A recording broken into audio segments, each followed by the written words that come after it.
Bueno,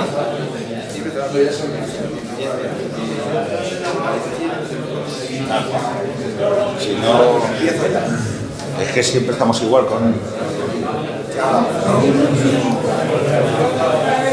Bueno, por favor, un poco de silencio. Un poco de silencio, que vamos a empezar. Muchas gracias a todos por venir. En nombre de Ediciones Esparta y en el de Reconquista, que es la asociación que tiene este local y que nos permite celebrar este acto. En primer lugar, agradecer a Reconquista el habernos permitido celebrar aquí el acto de la presentación de este libro, agradeceros a vosotros el venir aquí y también agradecer a los intervinientes el haberse prestado a participar en este acto. Luego, Cristóbal, el autor de este libro, este es un libro peculiar porque el autor no asiste. No asiste porque reside fuera de España y entonces él nos encomienda a nosotros hablar en su nombre, lo cual es difícil. Él lo que me ha pedido que os diga es que él no es un profesional de la historia, lo cual cuando leáis el libro veréis que aunque no sea un profesional da lecciones a muchos profesionales de la historia, sino que él es un falangista que está intentando y colaborando por rescatar nuestra propia memoria histórica. Y luego, pues os voy a presentar brevemente a los oradores. Salvador Ceprián es camarada y amigo, ha sido dirigente de varias organizaciones falangistas y ha escrito un libro magnífico que se llama Proceso José Antonio. José Luis Jerez es, como ya se ha quedado dicho, es el historiador de la Falange, ya lo dijo Salva y ya se ha quedado con el título oficial. Es una persona a la que yo odio, porque consigue que al leer sus libros me dé cuenta de la cantidad de lagunas que tengo sobre temas de la Falange cuando siempre me he creído un listillo y que lo sabe casi todo. Y él consigue que al leerlo descubra cosas de las que no tenía ni idea. Y es una auténtica enciclopedia sobre la historia de la Falange y el nacionalsindicalismo. Y gracias a él y a los libros que escribe, vamos a poder decir los falangistas que tenemos la historia que nos merecemos contada por nosotros mismos. Y en último lugar, Martín Sáenz Dinestrillas, que además de camarada y falangista, y que también ha sido dirigente en alguna organización falangista, a mí es quizá el caso más difícil, porque Martín está implicado en las páginas de este libro. Uno de los protagonistas de este libro es su padre, y supongo que para él este acto tiene un cierto sabor agridulce al recordarle hechos desagradables en su vida personal. Yo quisiera que en buena medida este libro sirva de homenaje a la figura de su padre y de todos los falangistas que murieron por Dios y por España. Pues nada más, muchas gracias y paso la palabra a Salvador Ceprián.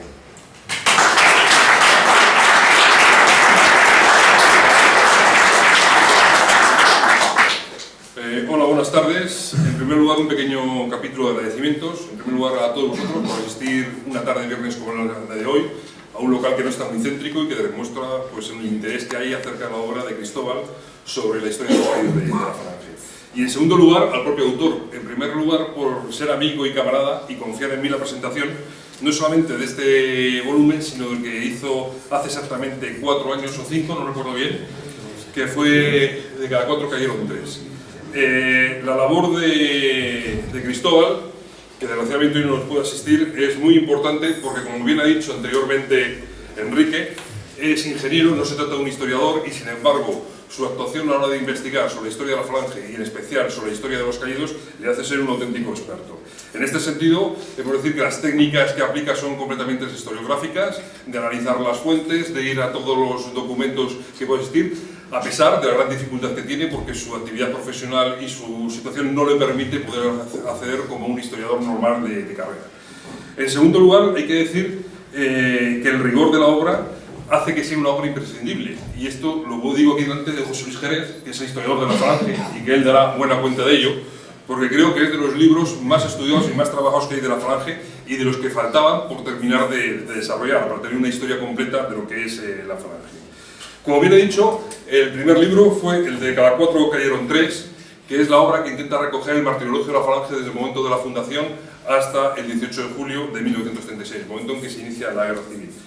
En este segundo, que es Malditos entre olvidados, intenta recoger aquí los caídos de la Falange desde el momento en que finaliza la Guerra Civil, si bien hay una pequeña excepción con uno de los que aparecen recogidos dentro del libro, hasta nuestros días. Pero la labor historiográfica de Cristóbal no acaba aquí, él sigue trabajando, sigue investigando, actualmente tiene una cronología histórica de la Falange, que la tiene todavía en barbecho, tiene muchas hojas, tiene mucho texto, lo que pasa es que tiene que seguir mandando, y no sabemos si a lo mejor dentro de 3 o 4 años, pues a lo mejor Enrique se anima a publicar este libro. De Cada cuatro cayeron tres, recordad un poco aquella obra, en realidad fue pues, un acto de memoria histórica en el que se intentaba reivindicar pues, aquella historia de la Falange, acabar con aquella leyenda sobre los pistoleros de la Falange y demostrar que la Falange únicamente aplicó la violencia en aquellos momentos, eso casi lo determinaba su propia doctrina, es decir, cuando había una ofensa contra la unidad de España o contra la justicia, y no ese falso mito de sus auténticos criminales. Y aquí lo que poníamos era al revés, es decir, la gran cantidad de falangistas que cayeron, que eran 105, en esos poco más de 3 años de historia de la Falange hasta el momento que se produce la Defensa Nacional. Aquello fue un acto de revisión histórica, pero también un acto de memoria histórica. Este acto de memoria histórica no cree que se termine en este libro, sino que continúe para hacer justicia a todos ellos. Y le daba lugar al propio Cristóbal a hacer este segundo libro. Este segundo libro, que es el que vamos a presentar hoy aquí, que es el de Malditos entre olvidados, lo que intenta es reivindicar la memoria de todos aquellos falangistas que han muerto después de la Guerra Civil hasta nuestros días. Y en este sentido hay que intentar hacer una reivindicación de lo que ha sido el olvido de todos estos camaradas, que han sido olvidados no solamente por la historiografía, sino incluso por nosotros mismos. En este sentido, aquí se intenta hacer un memorial de todas estas víctimas y lo que se intenta es hacer un acto de justicia respecto a ellos. Analizar cuáles han sido los orígenes de su persecución y su fallecimiento. En unos casos han sido grupos y bandas armados, en otros casos han sido grupos pseudo-revolucionarios que han intentado establecer algún tipo de revuelta más que de revolución en España, y también en algunos casos, como no decirlo, por el propio poder político constituido. Por lo que se refiere a este caso, hay que luchar con un elemento muy importante que es el de la mentira oficial, en el cual se ha abandonado o se ha marginado a todas estas personas. Es decir, hoy en día cuando se habla de víctimas, son otros los que son las víctimas, pero siempre se olvidan a los falangistas. Entonces, en este análisis, lo que intenta hacer Cristóbal es, a través de 7 capítulos, bien estructurados y desarrollados, analizar cada uno de estos falangistas que él ha llegado a conseguir encontrar. Cree que todavía le pueden quedar algunos, él va a seguir luchando por intentar conseguir sacar a la luz a aquellos que todavía puedan quedar, pero que vienen establecidos en diferentes grupos. Un primer capítulo al que desarrolla es el de los caídos por las políticas de Estado.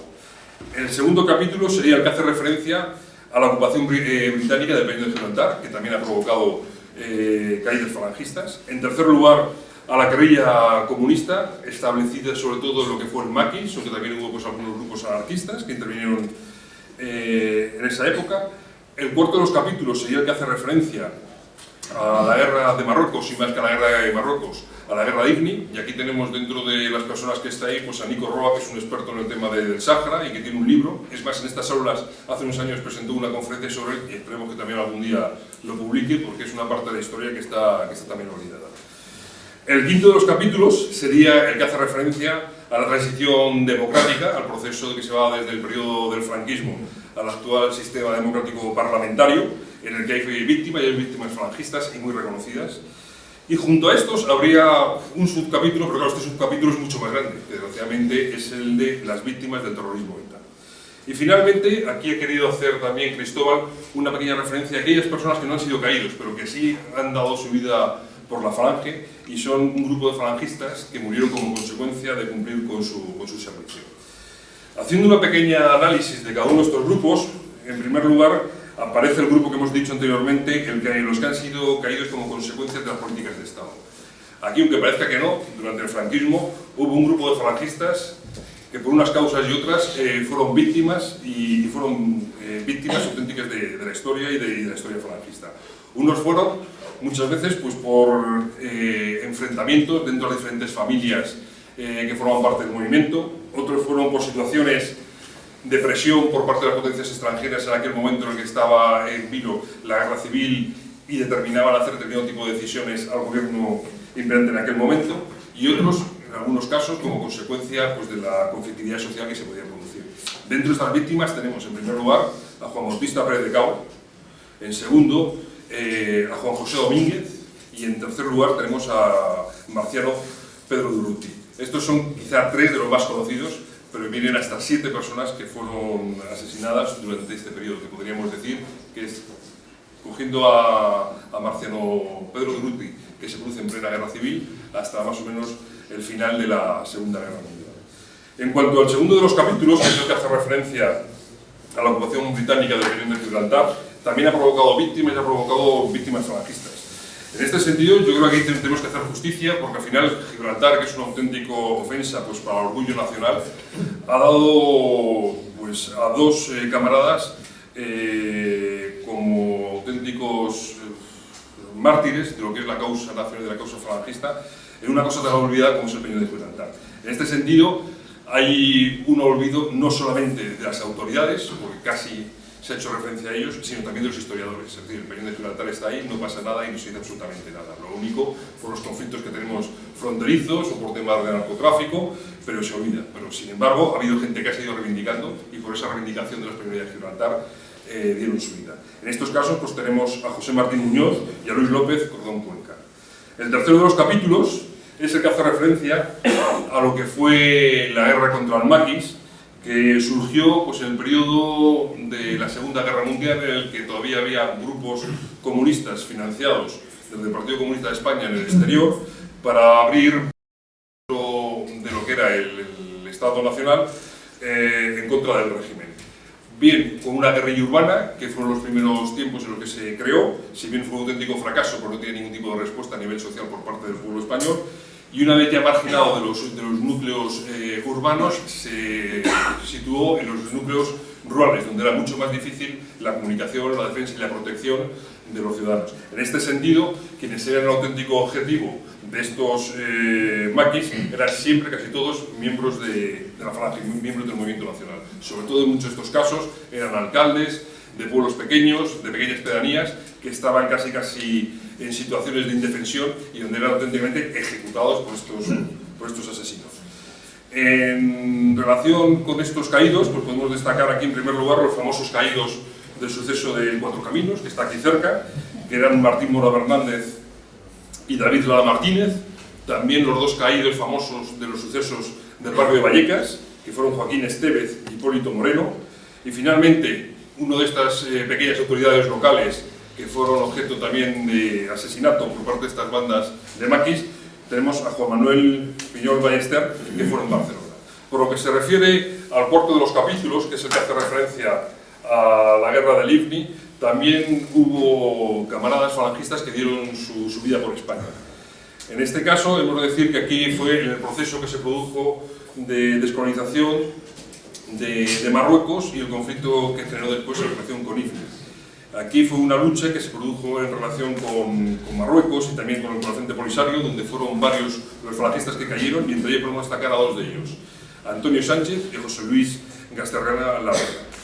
El quinto de los capítulos es el que haría referencia a la llamada pacífica transición política española, en la que siempre se olvida lo que son las víctimas del terrorismo en todas partes, tanto sea de la ETA como del Grapo y como de otros grupos de extrema izquierda que asolaron durante esos años a España. Especial atención, efectivamente, hay que hacerla a ETA, pero la hace Cristóbal en un capítulo aparte.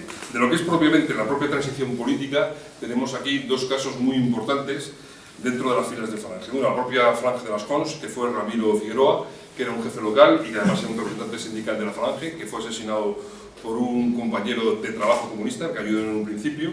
Y en segundo lugar, pues a uno de los que fue uno de los máximos dirigentes políticos nacionales de la transición, que fue Juan Ignacio González.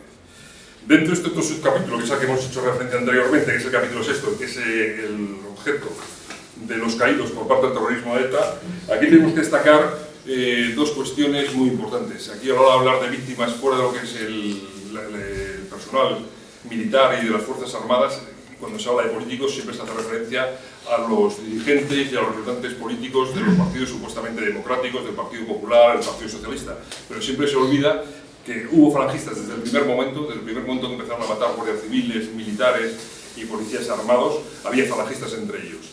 Y eso se ha querido marginar siempre pues, diciendo que eran chivatos, que algo habían hecho para ser objeto de víctima por parte de ETA. Es decir, aquí la reivindicación que hay que hacerla es en un doble sentido. En una, porque murieron por un lado como falangistas, pero también murieron como españoles en Vascongadas, porque ellos defendían la españolidad de las provincias vascas.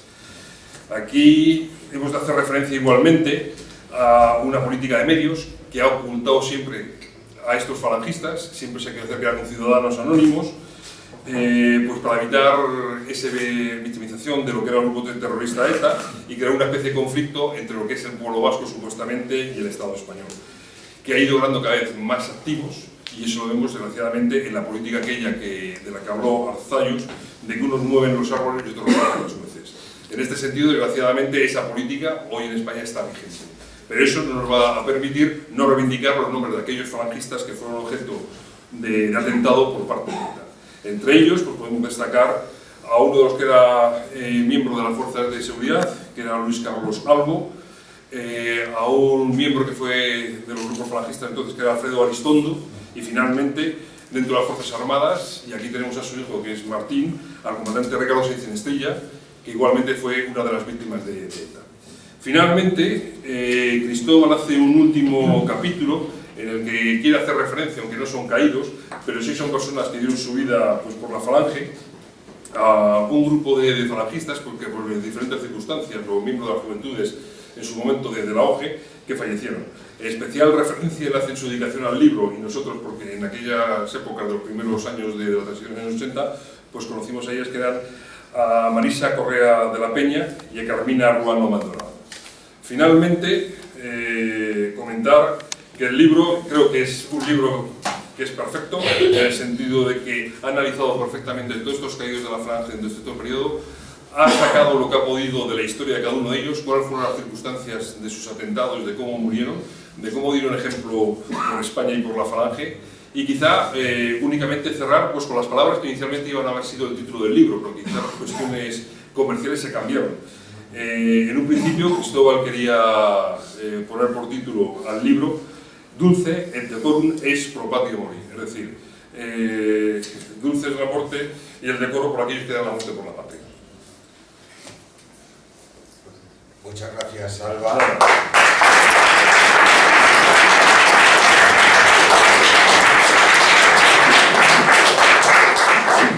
Tiene la palabra José Luis Jerez. Bueno, yo, si me permitís, voy a leer mi cortísima intervención por respeto al auditorio, porque tengo el síndrome del profesor. Y claro, si cojo la palabra, ya no la suelto. Por lo siguiente, por respeto a vosotros, vais a permitir que mi breve aportación a la presentación del libro de Cristóbal Córdoba pues sea leída en este caso.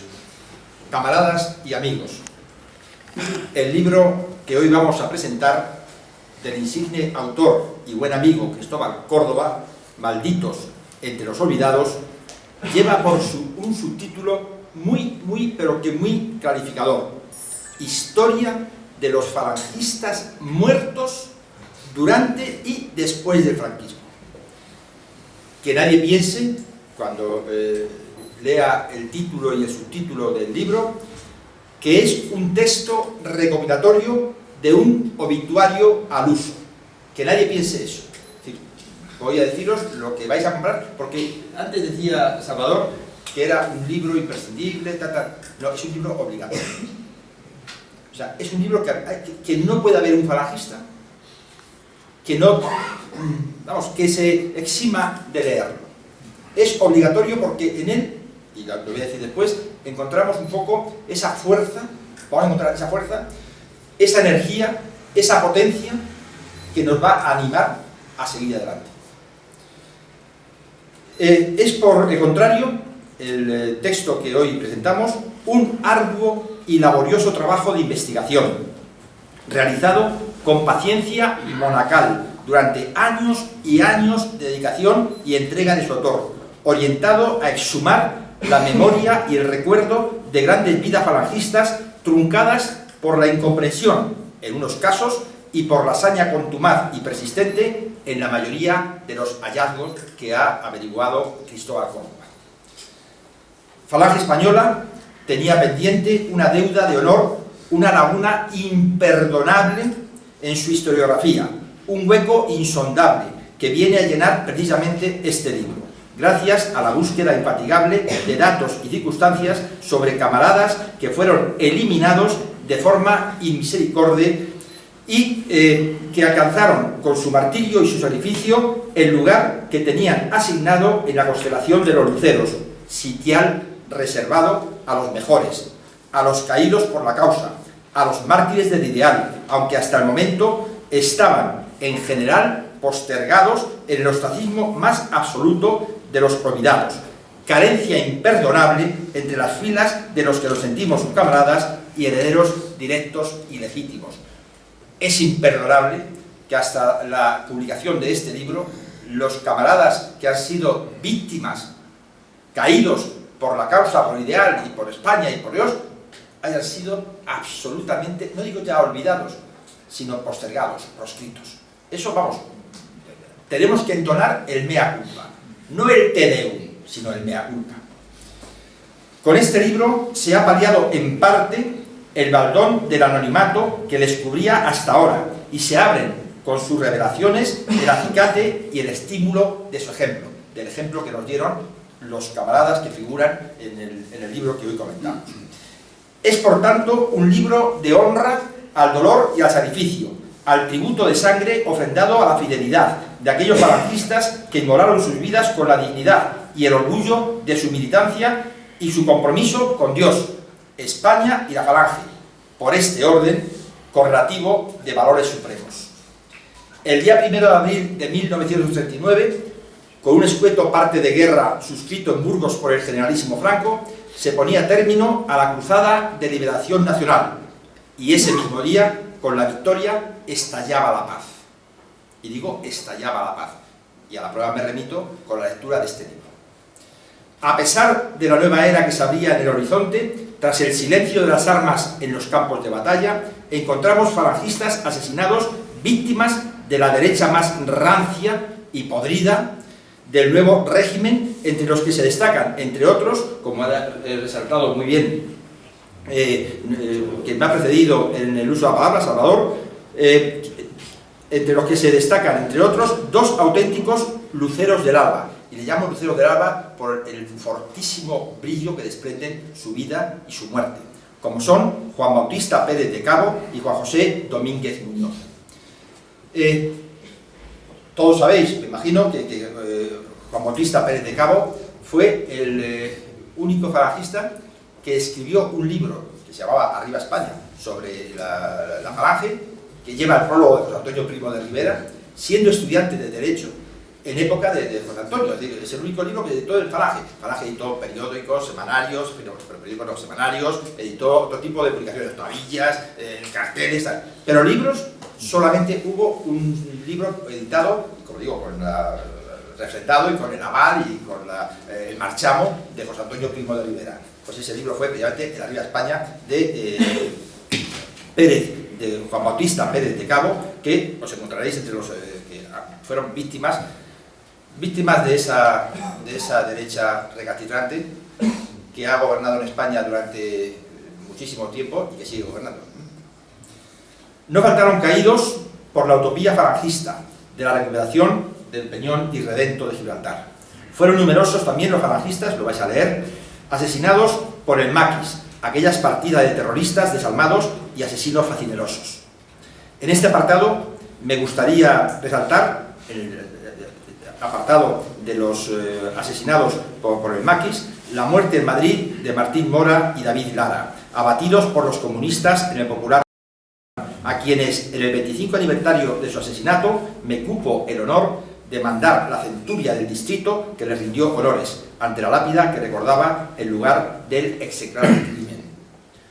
Que, por cierto, cuando la paleta del odio derribó la placa con sus nombres, recogí una por uno los añicos recomponiendo el puzzle que guardo como testimonio de respeto y lealtad, y la guardo como una reliquia. Yo sí que respeto a mis caídos. Y cuando he visto que la paleta del odio ha destrozado la placa puesta en la fachada del lugar donde hallaron su muerte, pues tuve la paciencia de recoger esas piedras, y como si fuera un mosaico romano, la he recompuesto y la guardo, como digo, como una auténtica reliquia. Y la venero. Tampoco faltaron a la cita con la muerte valerosos falangistas caídos en la silenciada guerra de Ifni. Muchos han sido los falangistas asesinados también por la banda terrorista ETA. Y aquí quiero hacer un paréntesis y un emocionado recuerdo al comandante Ricardo Sáez de Inestrillas, camarada entregado, idealista y ejemplar, cuyo hijo Martín hoy nos acompaña, a quien conocí y admiré por su hombría de bien y su valor acreditado desde que me fue presentado el comandante Ricardo Sáez de Inestrilla, por nuestro común amigo Mariano Sánchez Covisa, y a quien, como elegía a su muerte, lo confieso aquí públicamente, tras el atentado, lloré y recé desde lo más profundo de mi sentimiento y de mi alma. Tampoco faltan en el libro los nombres y los apuntes biográficos de quienes murieron en acto de servicio. Que, por cierto, aquí has mencionado también a Juan Ignacio. Yo os voy a dar una primicia, por la molestia y por que habéis tenido de venir a escuchar la presentación de este libro y haceros con él todo aquello que podáis, porque es un libro, como digo, de obligada lectura. Sobre Juan Ignacio González, cuya muerte ha quedado, la muerte ha quedado un poco como símbolo, y todavía se conmemora la Noche de las Antorchas y las misas y los funerales, y hay una asociación inmemorial de Juan Ignacio, y yo le conocí bien, era compañero, camarada y amigo mío, y estuve con él 4 o 5 días antes de su muerte en Valencia. Estuvimos desayunando juntos, no llegaba una semana antes de que le acribillaran a balazos. He dedicado una parte importante de mi vida a intentar descubrir quién fue o fueron los asesinos, el asesino o asesinos. Ese ha sido uno de los secretos más impenetrables que ha guardado la democracia. Bueno, ya hoy os puedo adelantar que el asesino principal en la muerte de Juan Ignacio, y lo digo por primera vez, lleva las letras en su nombre y apellido de F.F. F.F. F nombre, F de apellido. Para Falange, que desde sus inicios conmemoraba ya, desde 1934, la fecha y efemérides de su fundación, es decir, Falange hizo del 29 de octubre, que fue la fecha de la fundación del movimiento en 1923, ese día tan importante, ese día fundacional, ese día germinal, ese día digamos, cuando brotó a España en el Teatro de la Comedia la Falange. Pues bien, ese día quizá el más importante en la inauguración, ese día, como digo, que es el alfa del movimiento falangista, se dedicó a los caídos y a los muertos de la Falange. ¿Qué hizo la Falange ya en 1934, es decir, un año después de la fundación en el Teatro de la Comedia? Pues mandó oficiar un solemne funeral en la iglesia de Santa Bárbara de Madrid, a la que asistió el jefe nacional, y por supuesto asistió a completo, en compacta comunión, la hermandad de hombres residentes de la capital, y siempre se consideró en Falange, y lo digo como, digamos, como idea básica, idea clave, idea fundamental, siempre se consideró la muerte como un acto de servicio. Siempre. O sea, para los falangistas, la muerte es ese tránsito que se hace generalmente a paso marcial, con la frente levantada y como acto de servicio. La Falange siempre se congregó en torno a la legión de héroes y mártires que salieron de sus filas en todo momento y en todo lugar.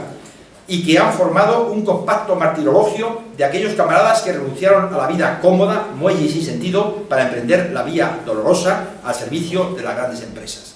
Porque cuando se muere por las grandes empresas, que como decía José Antonio, la vida no vale la pena vivirlo, sino es hacerla el servicio a las grandes empresas. Pues el servicio supremo, el servicio sublime, el servicio máximo que se puede ofrendar al ideal y a las grandes empresas es estar dispuesto a dar la vida por esa gran empresa por la cual se lucha y se muere.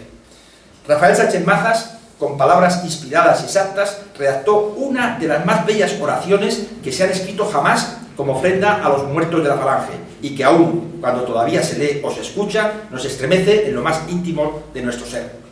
Cuando se invoca el nombre de cualquiera de nuestros caídos, la respuesta surge pronta con un sonoro presente del ritual, palabra que actualiza y revive para la eternidad el ejemplo de quienes nos esperan, para saludarnos brazo en alto, en el más allá, como decía Luis Santamarina cuando consagró el lema de sus escuadras de acción con el lapidario Mortui moriturus esperan, los muertos esperan a los que van a morir, como llamada de arrebato, atención y ofrenda a los héroes del martirio, reivindicando así la gloria de los muertos.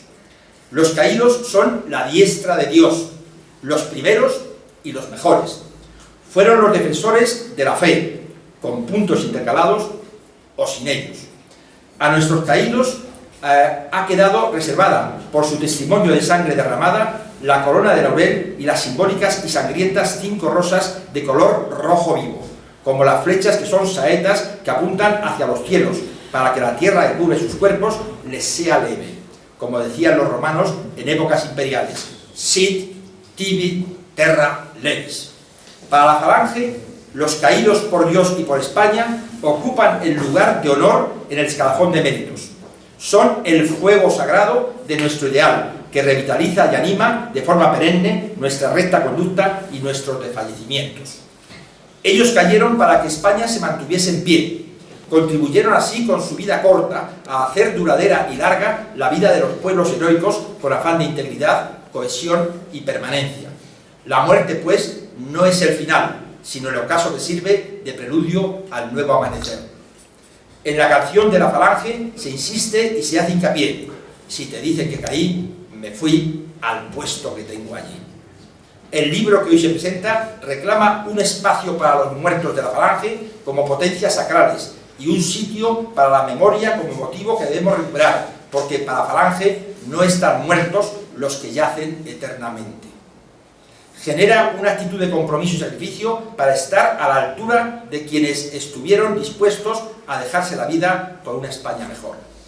Frente a la victoria de la muerte, que puede morir en el olvido, o sea, la victoria de la muerte puede morir en el olvido. Termino invocando las palabras de José Antonio cuando decía que los caídos de la Falange nos daban la lección magnífica de su silencio. Silencio funeral que siempre será más elocuente que mis palabras. ¡Arriba España! ¡Arriba!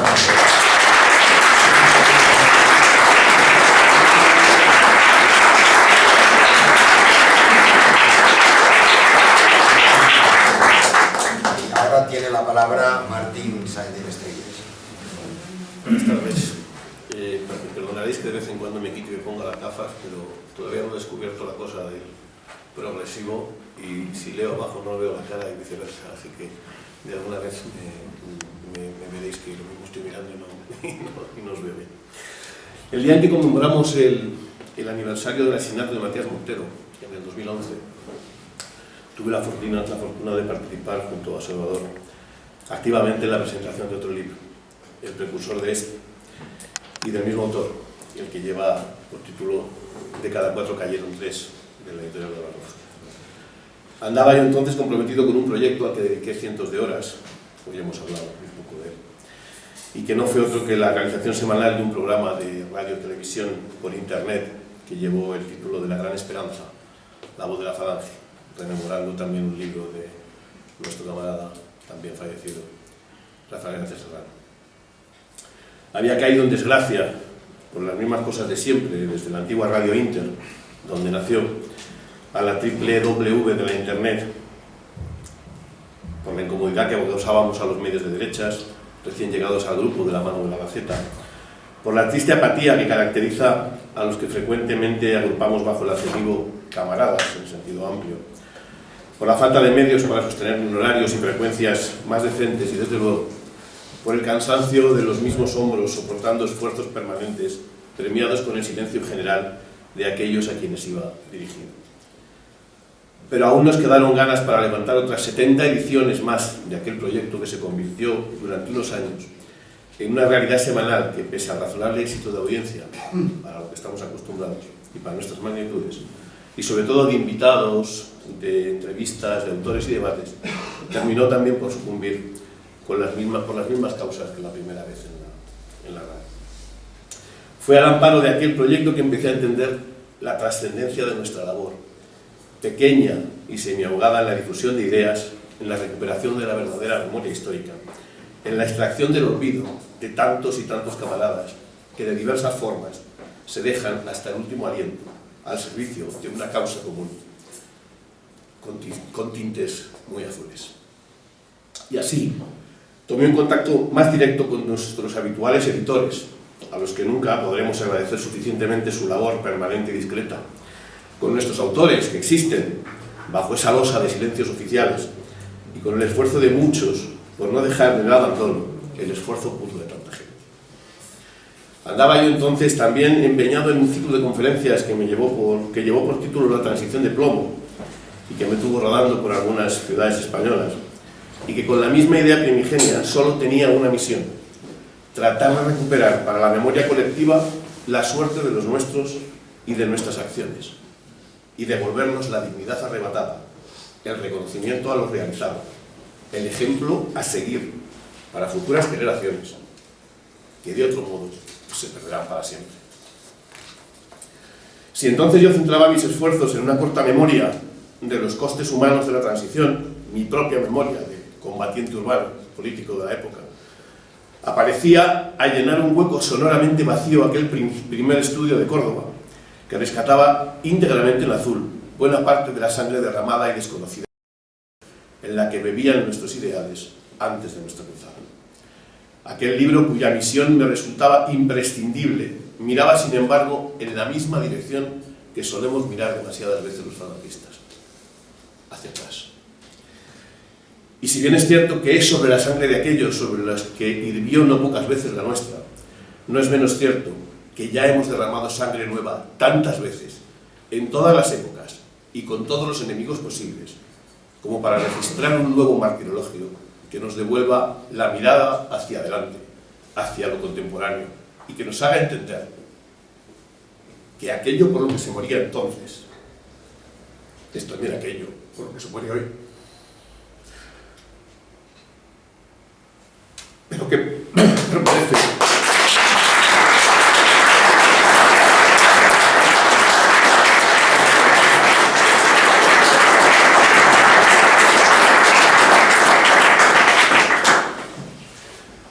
Pero que permanece las más de las veces todavía más enterrado que entonces en el olvido, incluso en nuestro propio olvido. Cristóbal tomó el compromiso entonces de seguir hacia adelante y le honra una afirmación propia a la que tendremos que acostumbrarnos tristemente. Este nuevo libro, hoy de Ediciones Esparta, no está terminado, no puede estarlo. Ha sido tanto la vergüenza con la que a veces manifestamos nuestras propias convicciones cotidianas, nuestra verdadera naturaleza, nuestra ideología, que resulta difícil creer que vayamos a ser más locuaces, más estrictos, más beligerantes con aquellos que se dejaron la vida en nombre de esas mismas convicciones. Y así se esfuman entre los dedos, en el silencio, en el abandono histórico y en la renuncia de la defensa de lo nuestro, los ríos de sangre, de acción y de pensamiento que las diversas falanges se han dejado en la tierra a lo largo de su existencia y hasta nuestros días. Córdoba afirma con verdadera pena la losa que ha tenido que levantar cada vez contra el silencio, contra la falta de información, contra la falta de fuentes.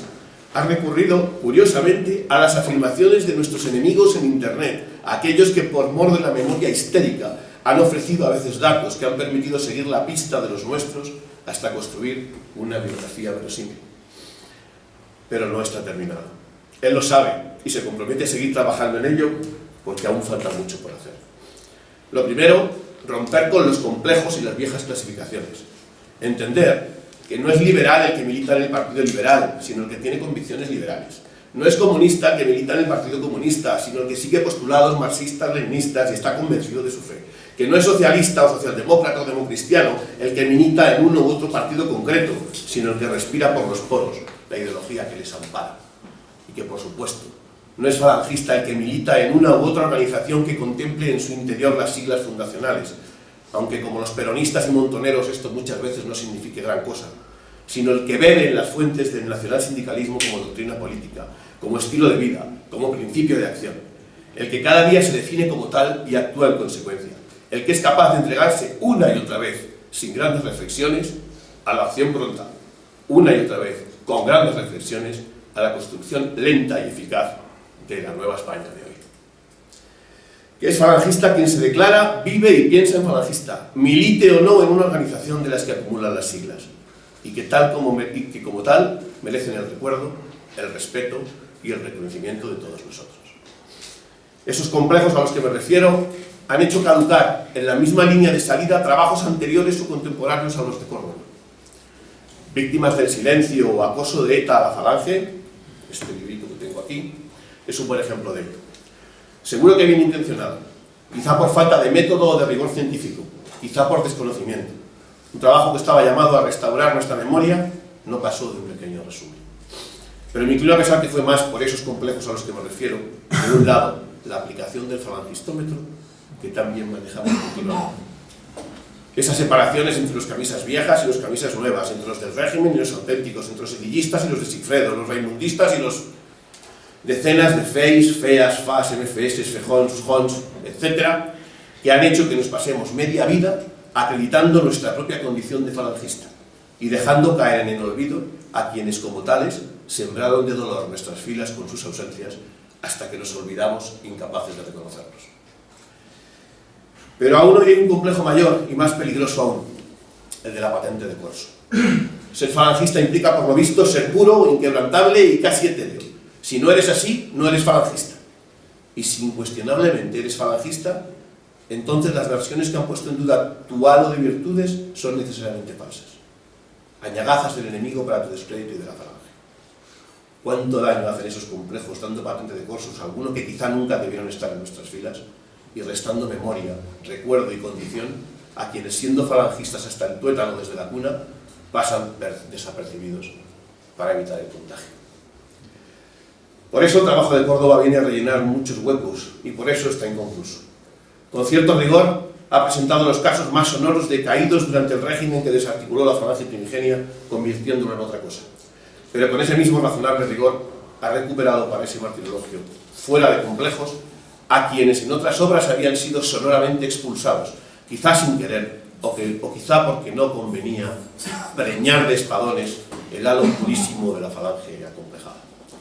Fue una de esas expulsiones sonoras la que seguramente me ha traído hasta aquí, pues de una modestísima forma colaboro en este libro recuperando a un falangista íntegro, hijo de jonsista primigenio, combatiente en 1000 frentes. Adepto al régimen anterior, sí, militante falangista desde la más tierna infancia y caído asesinado en acto de servicio, sin renunciar jamás a sus convicciones, y más que probablemente, precisamente por ello, a manos de ETA. Mi padre.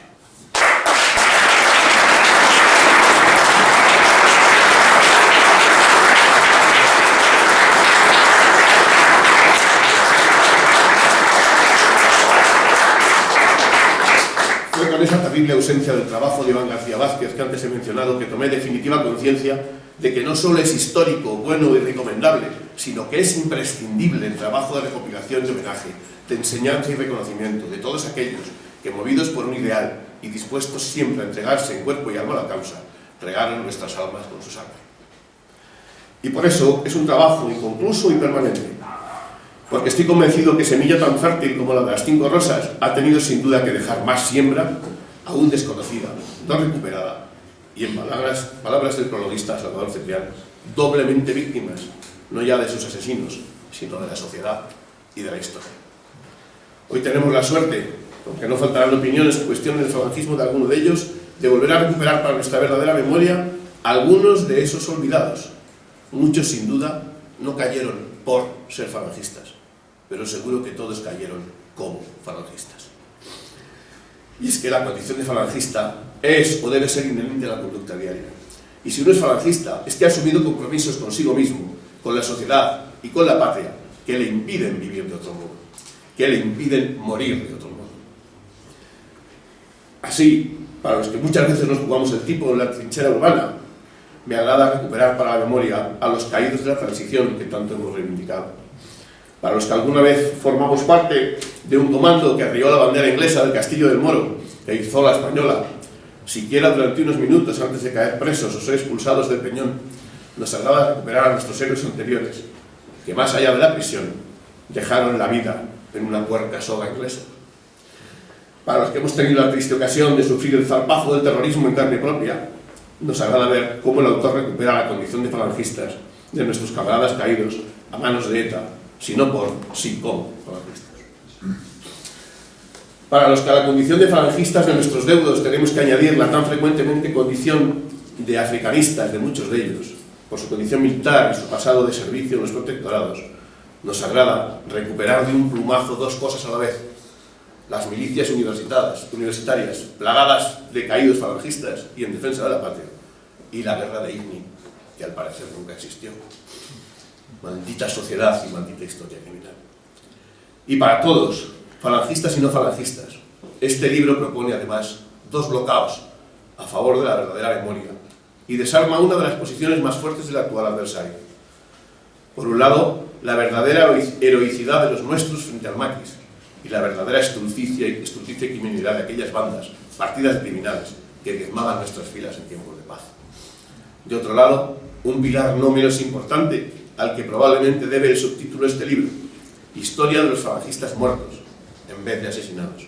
Sí, muertos, porque junto a los ejecutados y asesinados aparecen en este libro otros que llegaron hasta el final de sus vidas, a veces muy pronto, simplemente cumpliendo con el deber encomendado o que se habían dado a sí mismos.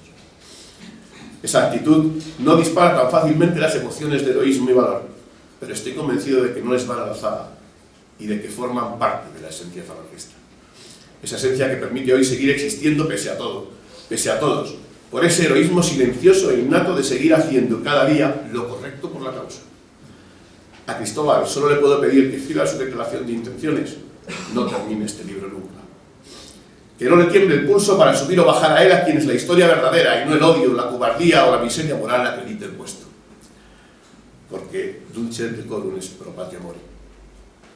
Quiero terminar con un texto de Sánchez Mazas, en el Teatro Padilla, que muy acertadamente reconoce el autor en su introducción, casi a modo de colofón.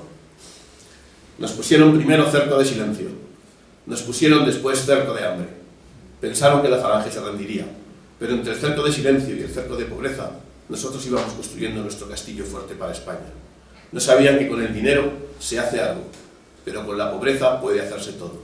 No sabían que nos habían puesto en la gran escuela clásica, estoica, combatiente de profunda raíz española. No sabían la libertad, la dignidad, la fortaleza que dan la pobreza y el silencio. Y me permito añadir, tan silenciosos y tan pobres, pero tan dignos y libres, que una sola palabra lo encierra todo. Presentes.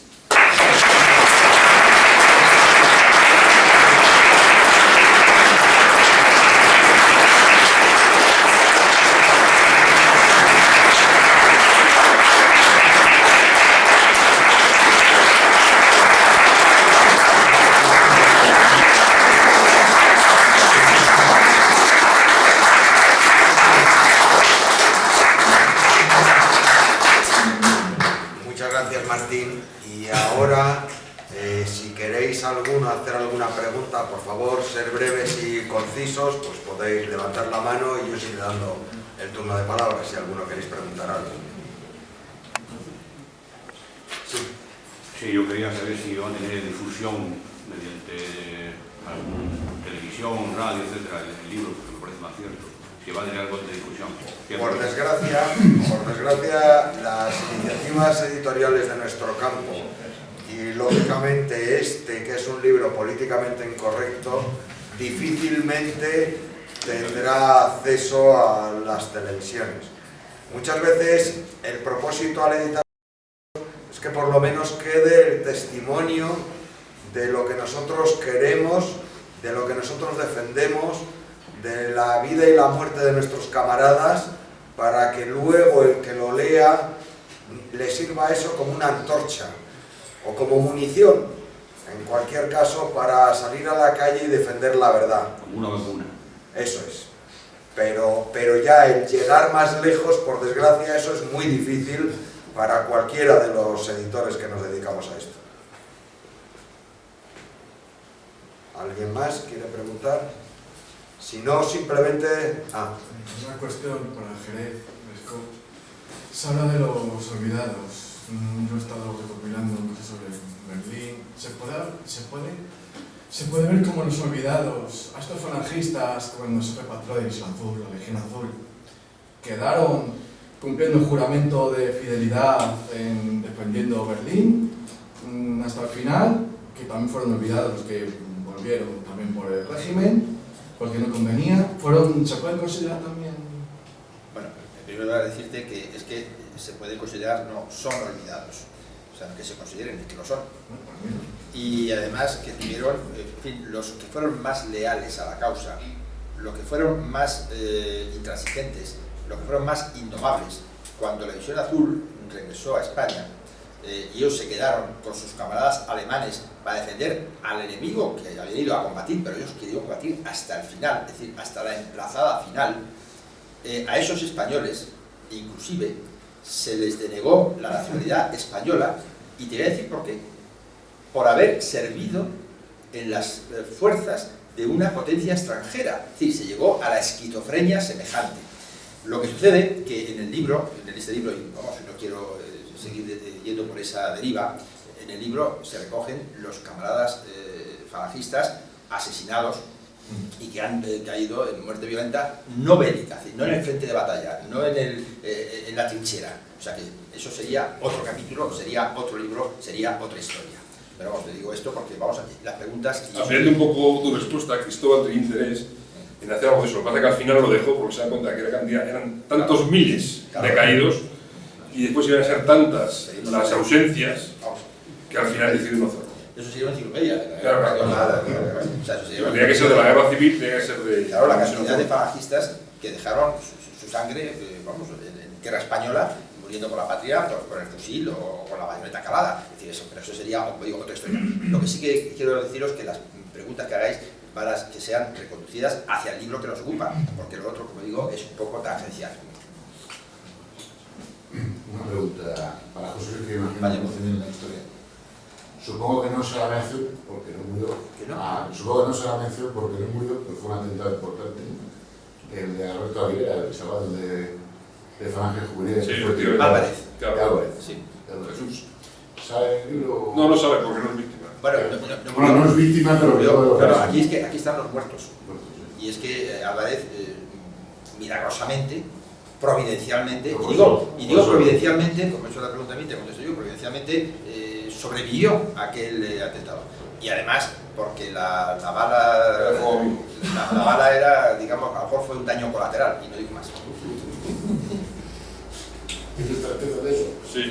¿Tienes certeza? Tengo certeza absoluta. Sí. Vamos, lo digo como historiador, o sea, no es que, vamos, no fui yo que disparé, pero no había nacido, vamos. Pero lo que sí que te digo es que tengo la certeza absoluta. Y además se ha publicado ya el nombre y apellido de la persona que disparó. Naturalmente, fue, como digo, fuego amigo y fue un daño colateral, pero que, y gracias a Dios, no murió, porque entonces estaban tan crispados los ánimos de los que vieron aquello, como lo que se pensaba, que había muerto en Alberto Aguilera, que entonces hubiera podido surgir de aquel... podría haber sido el chispazo, la muerte, el chispazo pues, de una revolución con consecuencias imprevisibles. No, pero sí puede aparecer en el 7º capítulo en el que hace referencia a los tíos santos servicios. No, pero es que no he caído. Claro, el problema es que no he caído, es que vamos, hace 4 años se me seguía amigo. Sí, pero bueno, bien, pero que lo digo, o sea, digo hace 4 años todavía, yo no había nacido cuando pasó, y ya de 4 años que vivo, o sea que ha sido longevo, con las secuelas, con lo que sea, pero que te quiero decir que no podía entrar a formar parte del libro, porque aquí habla de los muertos de la Falange, hombre, y gracias a Dios no murió. pues si no hay más preguntas, uno tiene una inmerecida fama levítica. Sí. Y entonces, lo primero, animaros a que compréis el libro los que podáis. Los que no podáis, sabéis que en la parte de abajo hay un bar y una manera de contribuir a ayudar a este local para que siga siendo un foco es pues consumiendo algo en el bar o realizando cualquier compra en la tienda que tenéis aquí al lado. Nada más y muchísimas gracias a todos por... ¿Tú querías preguntar? No, yo no quería preguntar nada, yo simplemente quería felicitar a los oradores. Los discursos que han hecho, en concreto el de Martín, ha sido verdaderamente conmovedor, de una potencia y de una fuerza que a mí me ha dejado verdaderamente anonadado, sobrecogido. José Luis Jerez es siempre una fuente y Salvador lo mismo. Y yo creo que, claro, que es una iniciativa extraordinaria. Solamente eso, o sea, felicitar a este elenco y a la editorial, por supuesto, claro. Nico, ¿sabes por qué te ha emocionado el discurso de Martín? Que ha salido de... Porque está escrito con letras de sangre. Pues, evidentemente. Y eso es irreprimible. Evidentemente. Es que veo que no se decía, pero es que me ha parecido un discurso que ha sido demoledor, vamos. Seguramente. O sea, creo que hay que decirlo. Pues nada más entonces y muchísimas gracias a todos por...